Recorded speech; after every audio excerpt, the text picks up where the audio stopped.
코로나 이후로 많이 심해졌어요. 맞아요. 그래서 맞아요. 이제 느낀 게 뭐냐면 제조업이 살아나고 있구나, 서비스가 좋아지고 있구나, 증시도 바닥 찍고 좋아지고 있거든요. 네. 그래서 이제 어디를 투자해야 될까, 이제 이 고민 하나. 그러니까 중국계 투자하는 것도 나쁘지는 않겠다. 네. 이제 뭐 홍콩 기술주 ETF라든가 뭐 이런 식으로 해서 네. 이런 전략이 하나 있는데, 네. 두 번째는 저 제조업이 살아나면 예. 문제가 원자재 가격이 떠버린단 말이죠. 그렇죠. 이게 이제 중국이 반도체를 띄운다고 해서 원자재 가격이 오르는 건 아닌데, 지금 원자재 투기 세력들이 지금 투기할까 말까 입지를 막 하고 있고, 네. 벌써 굴이라던가 부터 투기가 붙었거든요.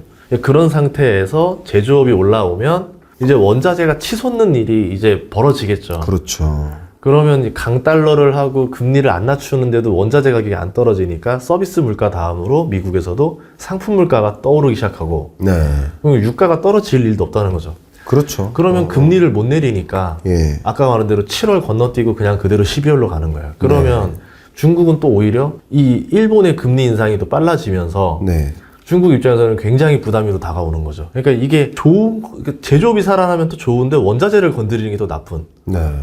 이게 속도가 완만하게 가져야 되는데 이게 엇박자가 나버리면서 꼬여버릴 수도 있지 않을까. 그런 우려도 하나 있어요. 그렇군요. 말씀하신 대로 뭐 워낙 중국이 뭐 세계의 원자재를 거의 블랙홀처럼 빨아들이고 있기 때문에 중국 경기가 뭐 제조 경기가 특히 정상화되는 그런 국면에서는 원자재 가격 상승을 또 야기할 수 있고, 그러니까 그건 이제 수요죠. 근데 공급 측면에서 중동 불안과 같은 이런 문제가, 전쟁이 아직도 야기되고 있고 지정학적 리스크가 있으니까 또 오펙 플러스 국가들이 감산을 계속 이행하고 있으니까. 그렇죠. 사우디부터 그렇게. 그렇죠. 그러니까 그런 공급적인 측면에서 공급을 제약시키는 요인이 있고, 그리고 중국 경기의 뭐 일시적인 경기적인 회복이라 할지라도 수요적인 측면을 자극하니까 원자재 가격 상승을 다시 야기할 수 있다. 미국 입장에서는 또 우리나라도 그렇지만 굉장히 불안한 요소가 나타날 수도 있겠네요. 그래서 만약에 투자를 한다면 구리가 제일 유리하지 않을까 싶었어요. 미국도 지금 인프라라든가 전력 인프라 다 개선하면서 구리라던가 전기차도 구리 엄청 들어가거든요. 그렇죠. 내연기관 때보다 훨씬 더. 근데 중국이 제조업에서 뭐 전기차 바꿔라, 가전제품 바꿔라 그러면 다 이게 또 구리 수요거든요. 네네. 중동도 지금 인프라 이제 또 개선하면서 그 발로 지금 변압기부터 시작해서 구리 수요 엄청 늘어났거든요. 그렇죠. 그러면 이제 이번 다음번에 이게 뭐 어딘가가 박살나지 않은 상태로만 간다면 구리 쇼티지가 나올 수도 있겠다라는 생각을 했었어요.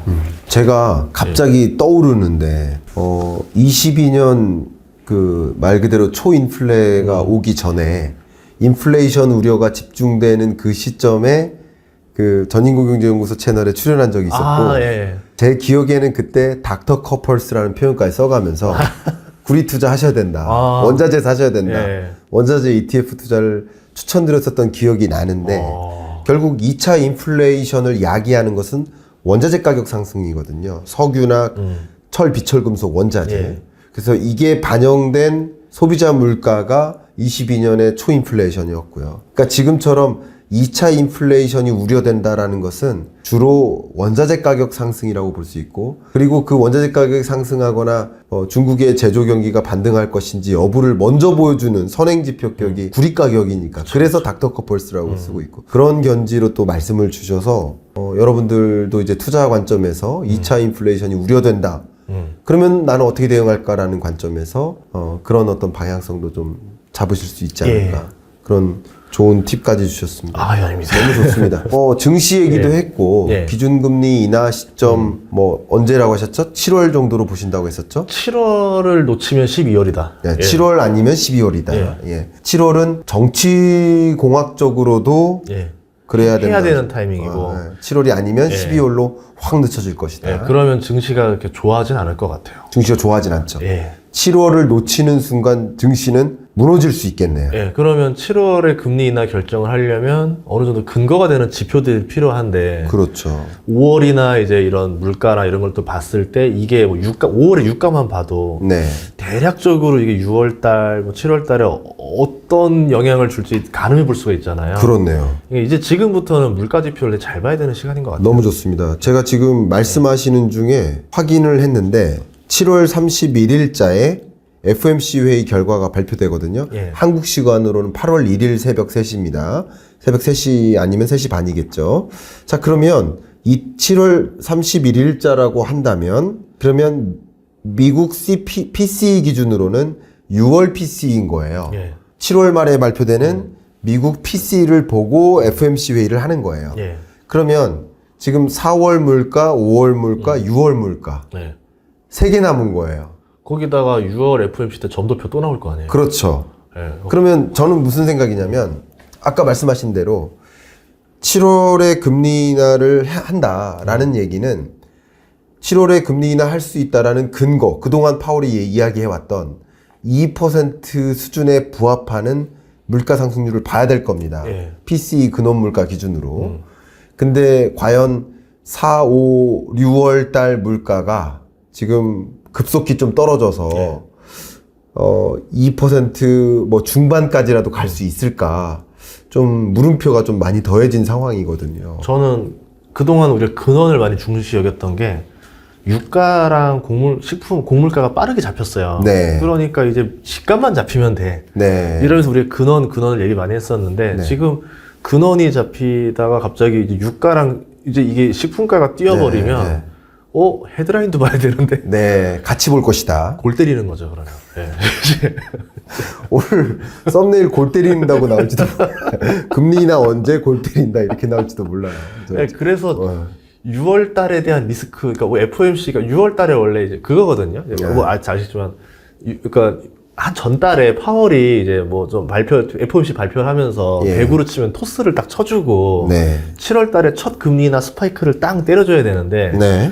이 6월 달에 지금 토스를 띄울 만한 지금 상황이 나오는지를 모르겠어요. 네, 네. 네, 그래서 이제 6월 달에 아마 점도표 나오고 이제 파월 의장이 발표를 할 때 보면은 이제 알 수 있겠죠. 7월에 마음 먹었구나.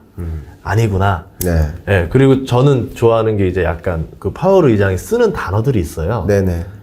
어떤 달에는 갑자기 몇 달 동안 쓰던 단어가 갑자기 쏙 빠질 때가 빠지죠. 있더라고요. 성명서에서. 네, 예. 뭐 그러다던가 아니면 다른 데서라도 네. 보면은 그런 것들도 잘 보면 힌트가 나오지 않을까. 그렇죠. 네, 생각을 합니다. 그렇네요. 예를 들어서 범피 로드라는 범피라는 단어가 빠진다든가.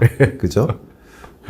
그렇겠네요. 좋습니다. 지금 금리 인하 시점을 좀 가늠하시는데 우리 전인구 소장님의 그런 견해도 잘 참조하시길 좀 바라는 마음입니다. 예. 충분히 참조가 됐을 거라고 생각이 됩니다. 자, 이제 좀 자연스럽게 중국 경제 얘기를 좀 해보고 싶어요. 예. 중국 경제가 지금 어떻다고 혹시 판단하십니까? 중장기적으로?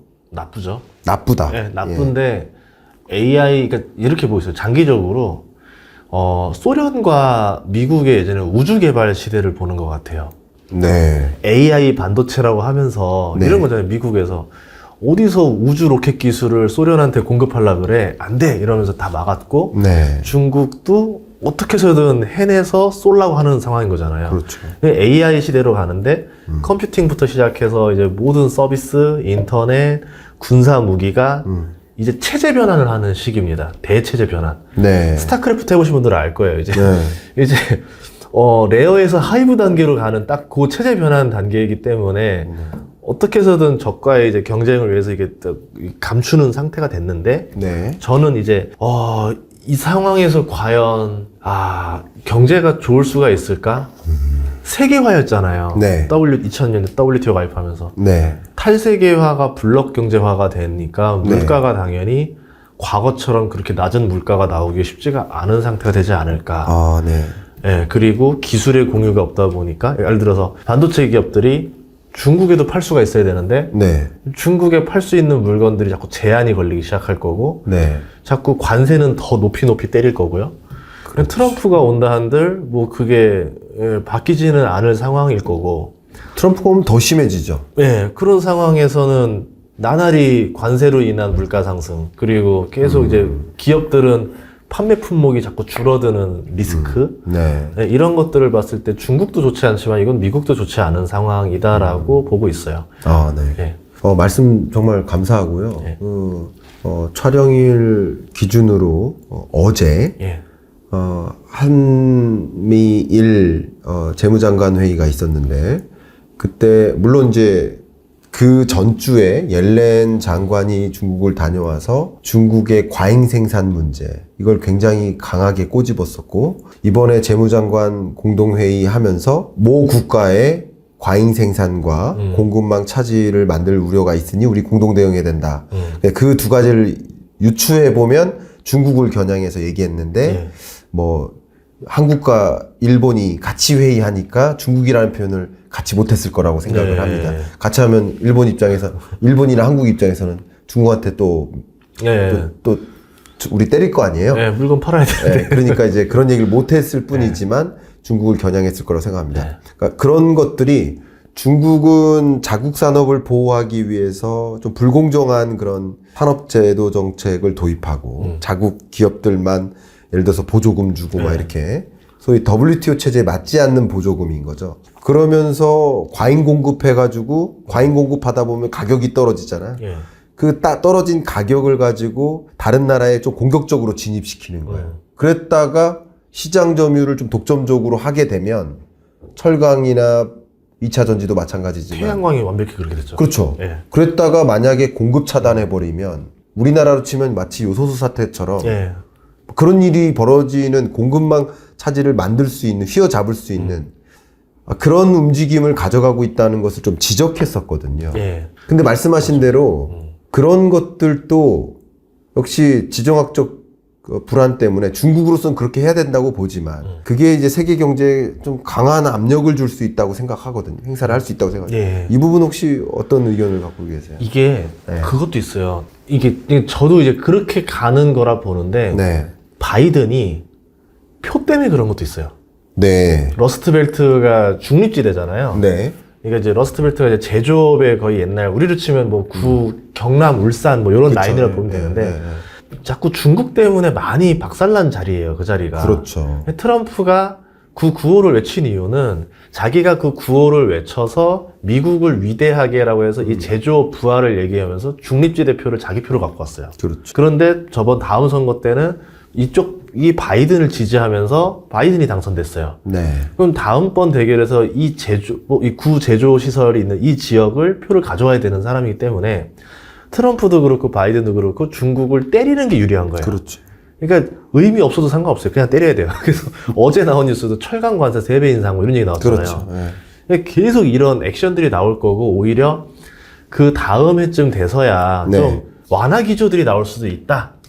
제가 보는 시나리오 하나가 1번이고 두 번째는 폐광반조가 나올 수도 있다 봐요. 이렇게 압박을 해대고 규제를 하면 중국 입장에서는 자국의 산업들이 몰락하잖아요. 그러니까 중국에 있는 제조업들이 중국 내수로 돌아가는 기업들이 아니라 수출을 해야 되는 회사들인데 이렇게 자꾸 자금줄이 막히고 수출길이 막히면 안 되니까 유동성을 막 엄청나게 퍼버서라도 기업들을 유지시켜야 되는 한마디로 인공호흡기를 붙여야 되는 순간이 온다 보죠. 그러면 금리 내리고 유동성 퍼부어서 자국 기업들이 더 제조를 살릴 수 있도록 부어줄 건데 그때가 딱 어떤 때랑 비슷하면 일본이 플라자 합의되고 나서 자국에 이제 금리 내리고 유동성 퍼부어서 기업들이 실제로 물건 생산은 안 하고 땅 투자나 하다가 터졌잖아요. 그러면 우선 그 전까지는 증시가 되게 다시 한번 급등하는 상황이 나올 수도 있지 않을까?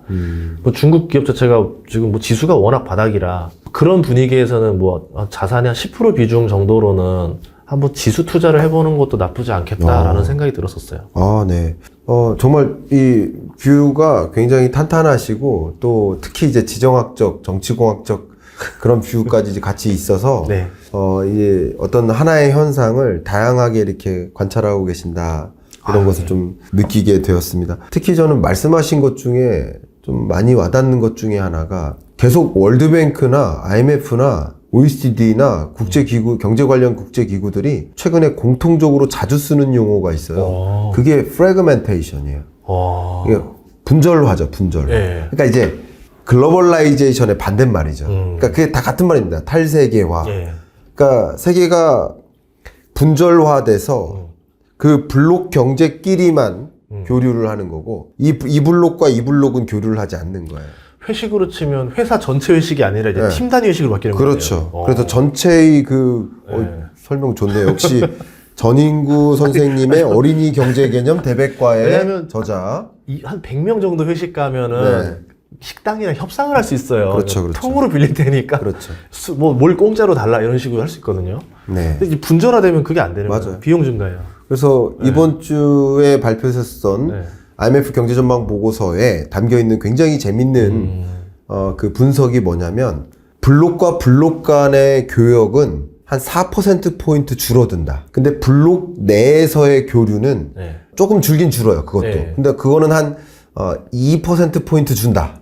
이런 분석이에요. 그러니까 그리고 자국 내 자립화가 강하게 전개된다. 이 뜻이에요. 그러니까 자국화 혹은 자립화가 굉장히 중요하고 기왕이면 블록끼리 거래하고 블록 간에는 교류를 아예 안 한다. 이런 느낌인 거야. 분석이. 그러니까 이렇게 탈세계화, 블록 경제화 된다는 얘기는 그동안에 다른 나라에서 다른 블록으로부터 수입을 했던 이유는 그게 싸서였지 않겠습니까? 그렇죠. 근데 그거보다 더 비싼 걸 선택하더라도 정치적으로 맞는 국가들끼리 교류하고 그것보다 더 비쌀지라도 자립화하는 것이 그 나라 경제에 유리하다. 뭐 고용이나 네.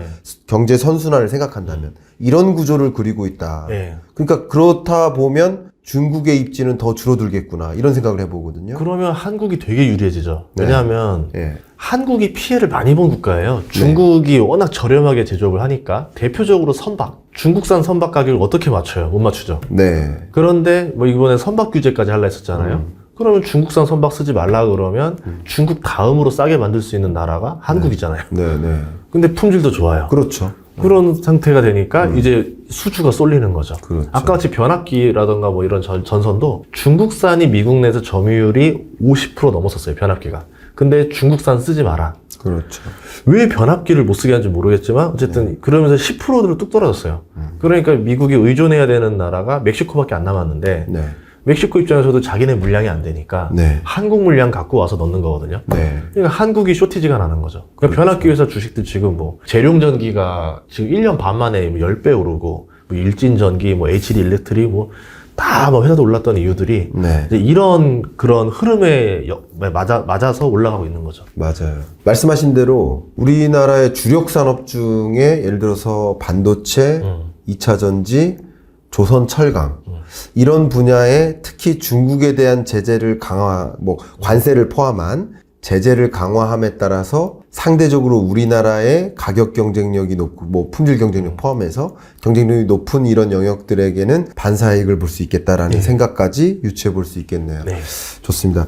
오늘 경익남과 토론합시다의 마지막 질문을 좀 드릴게요. 예. 중국 경제가 어쨌든 좋지 않습니다. 좋지 않은데 저는 이제 뷰가 24년 단기적으로는 바닥을 찍고 회복되는 양상이다. 그 이유는 주로 경기 부양책 때문이다라는 생각을 갖고 있는데 그 부분에 동의하시는지 궁금하고 그리고 그 특히 아직도 부동산 경기는 플러스로 전환되지 않았는데 중국에 이 부분은 어떻게 될 거라고 혹시 생각하시는지 의견 여쭙고 싶어요. 우선 저는 이제 투자 관점을 할 때 어떻게 투자하냐면 네. 정말 이론적으로 보이지 않을 때 아, 네. 그러니까 이런 거죠. 예. 아무리 긍정적으로 평가하려 하더라도 네. 이게 아닌 것 같다라고 그러니까 한마디로 이제 네. 비관론이 아주 가득할 때 예. 그때가 제일 싸더라고요. 그러니까 이제 비관론이 가득한데 저만 긍정적인 면이 보이면 이미 그때 가격이 오르고 있는 거고. 그렇죠. 근데 지금 보면 중국에 투자하세요 그럼 뺨 맞을 거예요. 그런 관점에서. 네, 그런 관점에서는 이제 바닥까지 진짜 많이 내려온 상황이 됐다. 네. 네, 제가 보는 거 이제 1번이고 근데 네. 그게 당장 오르는 투자가 될지는 모르겠지만 네. 한 3년에서 5년 안에는 입질이 올만하지 않을까. 요렇게 이제 보고 있습니다. 그래서 투자가 지금 타임이 나쁘진 않다라 생각을 하고 있어요. 좋습니다. 그러니까 투자 관점에서도 그렇고 예.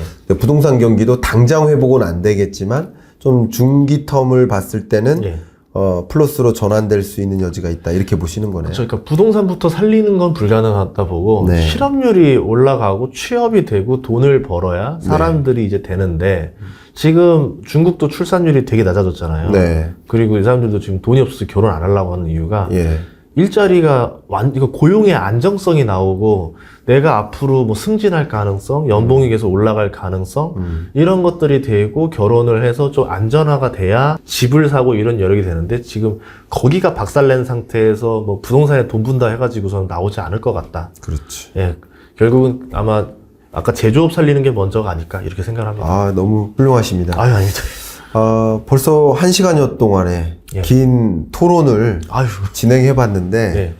일단 마지막 질문은 경익남과 토론합시다에 출연하셔서 함께 토론한 소감이 어떠셨는지 여쭙고 싶습니다. 아니, 제가 너무 쑥스러운 거예요. 제가 토론을, 이게 아니라 아이. 제가 항상 배워야 되는 아이. 선생님이고 학생 입장인데. 아니요. 제가, 그냥 이렇게 또 이야기 해보면서 네. 저도 좀 제 생각이 정리된 것 같아요. 아, 오히려. 그래요? 네. 저도 이거를 다 분절화됐던 생각들인데 오늘 이 1시간 안에 네. 아, 제가 이런 생각들을 이렇게 하고 있었구나를 통합해주는 아주 소중한 시간이었습니다. 예, 감사합니다. 예. 저는 토론을 하면서 그동안에는 사석에서 그냥 아무 의미 없는 대화만 나누다가 소주를 2컵으로 마시는. 그러다가 오늘 이렇게 지적인 대화를 나누면서 네. 워낙에 우리 전인구 소장님 훌륭하지만 정말 장래가 더 촉망되는 훌륭한 인사이트를 보유한 분이시다. 네. 전인구 선생님의 어린이 경제 개념 대백과, 이 책은 정말 여러분 자녀들한테 이렇게 선물해줘야 될 책이겠구나, 이런 생각이 드는 아유, 고맙습니다. 그런 토론이었습니다. 오늘 정말 유익했고, 여러분들이 이 경제라는 하나의 덩어리를 보실 때 다각도로 좀 보실 수 있는 그런 계기가 되셨기를 바라는 마음으로 오늘 토론 마무리하겠습니다. 아, 예, 알겠습니다. 감사합니다. 예, 고맙습니다. 네.